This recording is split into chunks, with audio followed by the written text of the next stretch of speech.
Rebel Assault is a relic of a lost era, a time when you would go to the local arcade with a stack of quarters, drop one in the machine, and see how far you could get before your time or money ran out. Where leaving your initials at the top of the high score screen was a badge of honor, and actually beating a game in one go took a lot of practice, not to mention most of your allowance. More than any other Star Wars game, Rebel Assault feels like an arcade game at home. All you need is a simple joystick and a single button. Ride the rails, avoid the obstacles, blast the enemies before they blast you. It's not the most complex game of all time, nor is it the best, but it was the first Star Wars game I played, so it holds a special place in my memory. Don't get me wrong, this is not a video about whether you should play it. You shouldn't.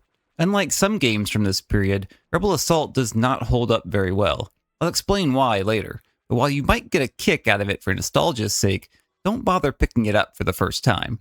Instead, let's just look back on what made it so cool at the time, how it came about, why there's nothing like it today, and why there's no going back to that forgotten era of games. Not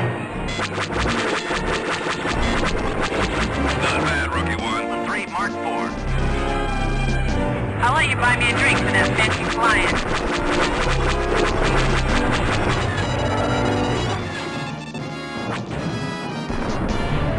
Great shot! Rebel Assault is a quirky little game. It's a rails shooter, a genre that barely exists anymore, but think of Star Fox or Pokemon Snap, where you move through the level at a set pace with limited movement options, while the enemies and obstacles fly by you so you can shoot them. Or if you've ever ridden the Buzz Lightyear ride at Disney World, it's literally that.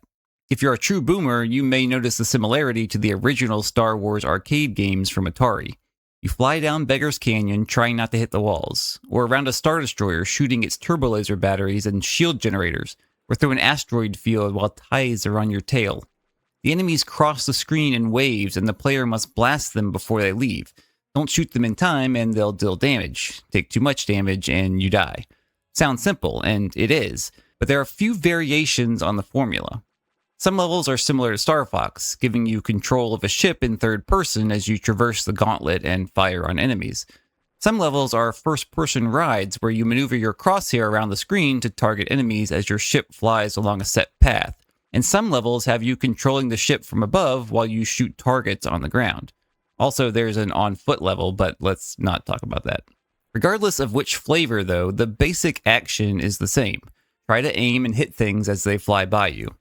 As a player, you have an extremely limited amount of control, which can be frustrating for today's gamers, myself included.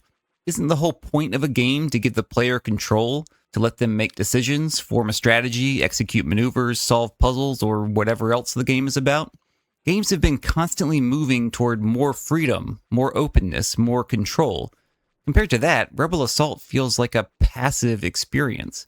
It's literally a movie scrolling in the background that has a few pieces you can interact with. You're being pulled through the game while you simply try to survive until the end. That doesn't mean it isn't cool or isn't fun, but it is weird for a game. One way to think of it is as a ride you experience, like the Millennium Falcon ride at Disney World. But I think the best way to understand it is as an old school arcade game for your PC.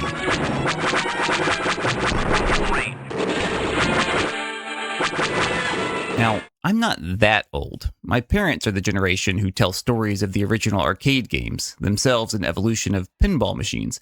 But I played plenty of arcade cabinets that used to sit in the corner of restaurants or doctor's offices or wherever.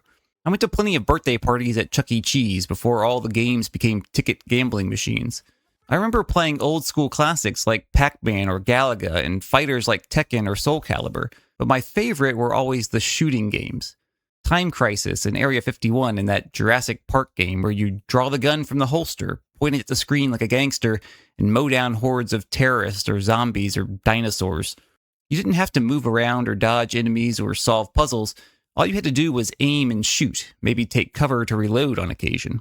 It was simple, frantic fun, and it always ended too soon. Like gacha games today, these arcade machines were designed to do one thing: take your money 1 quarter at a time. That's why they always had mechanics like limited lives to restrict how long you could play. Die 3 times and it was game over. Pay up to keep going or let the next kid have a turn. No checkpoints, no save games, no coming back later. Can you make it all the way to the end? It was FOMO before we had an acronym for it. And while the tactics may not have been as scummy, the principle was basically the same. If they could have made you watch a Toys R Us ad to get an extra life, I'm sure they would have. Plus, the games kept score, even when it didn't really make sense to. Also, you could chase the top of the leaderboard and inscribe your initials into neighborhood history. Of course, sometimes it was more about how many quarters you had than how good you were, so I guess we could call that pay to win. You'll find bits of these elements in most early games. Seriously, why does Mario have a score? And Rebel Assault is no exception. The game comes at you, throwing familiar scenes to fly through with your joystick and shiny objects to shoot at with your trigger, daring you to keep up as the waves come more quickly and the targets get more plentiful. You have 3 lives to beat the entire game, though you can get a few extra lives for passing certain scores. Once you're out, though, it's game over. Back to the main menu, try again. You can't even put in extra quarters to continue, nor can you save and quit, though there is a passcode system to let you jump ahead to later chapters once you get there. You'll get a score for destroying enemies and completing missions, with bonuses for accuracy and difficulty, and you even put in your name on the leaderboard just like an old arcade machine. Don't expect it to remember you or your profile, though.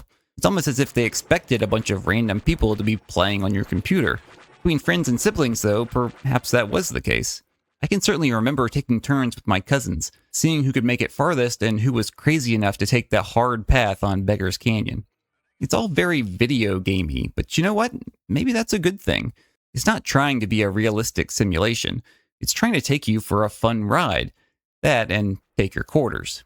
Yeah, it's free, of course, but the design philosophy still revolves around that goal, probably without realizing it. And that's why Rebel Assault is such an interesting look into gaming past.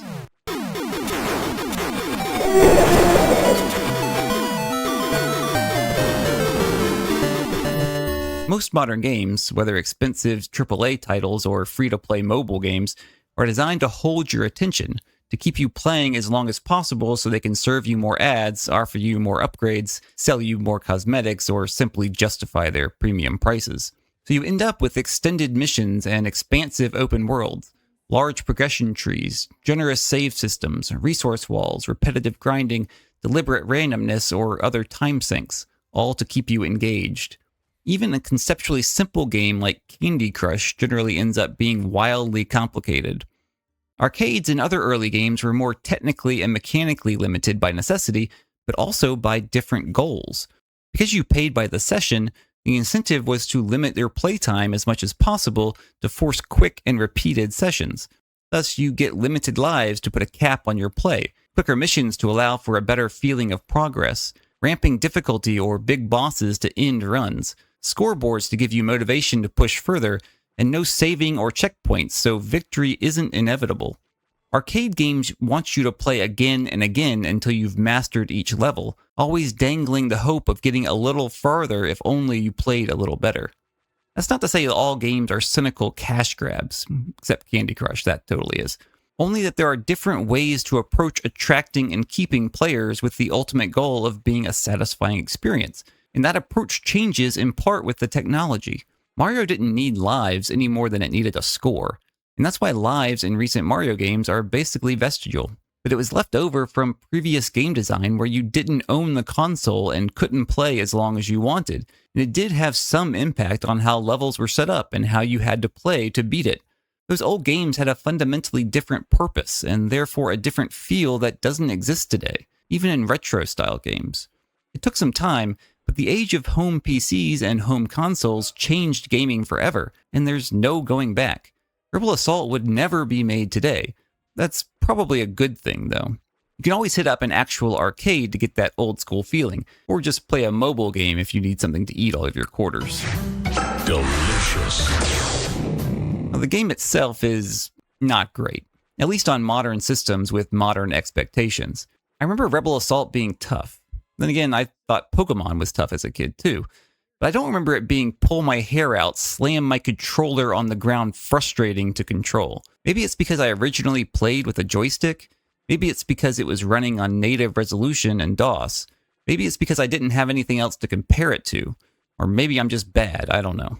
For whatever reason, the aiming on the Steam version I have is not smooth or precise at all, either with the controller or a mouse. The crosshair jerks around. too slow when you're trying to cross the screen, and too fast when you want to make small adjustments. You have to rely on the auto lock-on system, which snaps the crosshair onto nearby targets. It's incredibly inconsistent, sometimes magnetizing from far away, sometimes refusing to do anything no matter where you aim, while life and death is often determined by being able to quickly take out moving targets. Most of the time I felt as though I was fighting the controls more than playing the game, spamming the fire button and moving my aim in the general direction of the target, hoping to get enough hits. That makes many of the missions feel like random chance, even if I knew what to do and where the enemies were coming from. You know you should be able to do it, but you just need to get that one run where everything falls into place, which sometimes might make you want to go again and sometimes make you want to quit. The same can be said for the navigation. The backgrounds of the missions were pretty impressive for the time, but they are essentially like scrolling FMVs, flat images that you are moving around rather than 3D environments. It lets them have more detail than a game like X-Wing, but it also makes it hard to tell exactly where the boundaries are, exactly when you will hit the wall or clip the asteroid or whatever. The training on the crystal planet of Kalidor is a good example of how difficult and frustrating it can be, as is any mission in an asteroid field. The pacing and balance of the game don't help either. Most missions only take a couple of minutes to complete if you're successful, which makes sense with the arcade feel and the non-stop action, but it's strange that some missions take about 30 seconds while others can drag on way too long. The attack on the Star Destroyer, for instance, has you going around in a big loop, making passes on each side to take out guns before strafing the bridge to target the spaceball shield generators.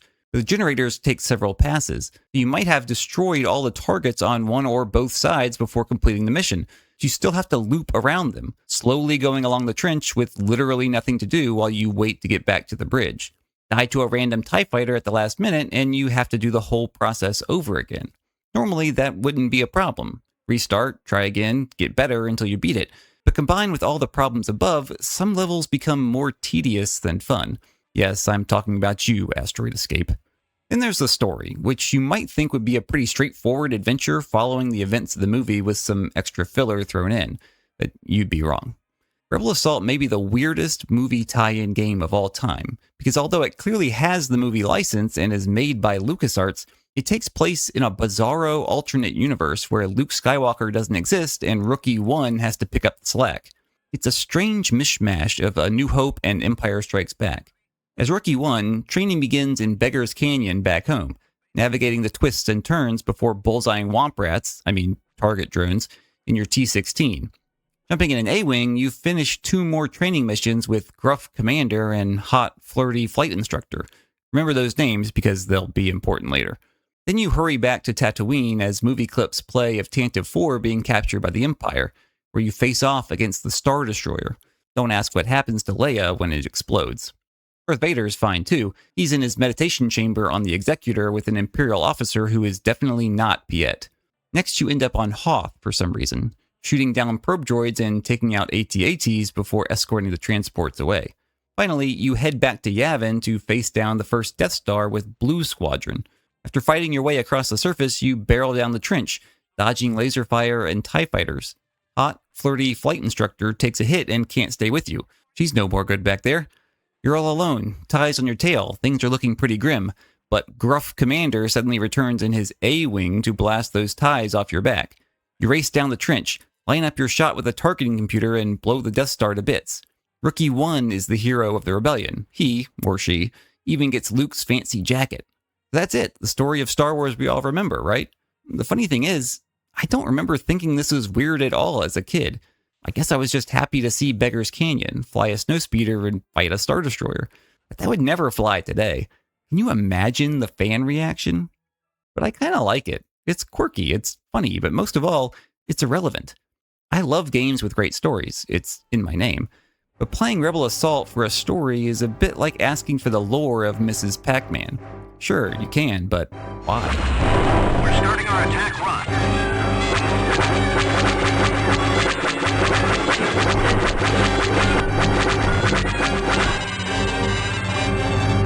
Rebel Assault feels like a journey back in time, for better and for worse. That's what makes it special, at least for me. It's not about the game, which is rough, but the experience, which was priceless. It teases you with progress, taunts you with its simplicity, charms you with its quirks, and frustrates you with its controls, but it always leaves you wanting more. It feels like being 10 again at a birthday party, sliding a token in your favorite machine, picking up the gun, blasting zombies in the face, only to fall just short again, fish another token out of your pocket, and mutter, "I can do this. Just one more game."